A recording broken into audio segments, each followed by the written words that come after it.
बहुत समय पहले पर्वतों से घिरे एक राज्य में एक शैतान का आतंक था। उसका नाम था कालाग्नि। वो रात को प्रकट होता और गांव के घरों से अन्न, मवेशी और कभी-कभी इंसानों को भी उठा ले जाता। लोग इतने डर चुके थे कि रात होते ही दरवाजे बंद कर लेते। उस राज्य में एक वीरांगना रहती थी, राजकुमारी अनन्या।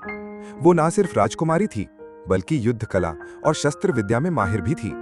बचपन से ही उसने प्रतिज्ञा ली थी, मैं अपनी भूमि को किसी भी राक्षसी ताकत से बचाऊंगी।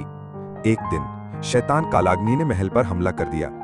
उसकी आंखें अंगारों जैसी लाल थीं और दहाड़ से पूरी धरती कांप रही थी। सैनिकों ने उसका सामना करने की कोशिश की, लेकिन सब भयभीत होकर पीछे हट गए। तभी महल की सबसे ऊंची बुर्ज से वीरांगना अनन्या प्रकट हुई।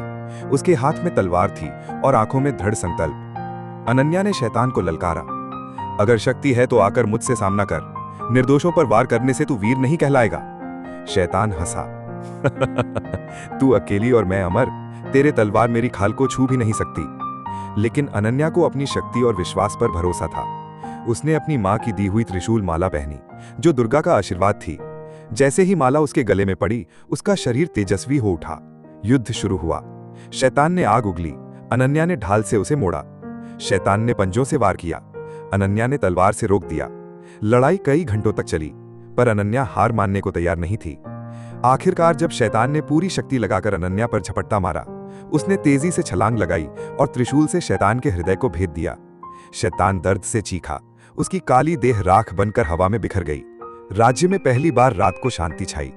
लोग महल के आंगन में इकट्ठा हुए और अनन्या को मुक्तिदायिनी वीरांगना का नाम दिया। अनन्या ने मुस्कुराकर कहा, शक्ति किसी शैतान से बड़ी नहीं होती, अगर उसमें साहस और विश्वास का दीप जलता हो।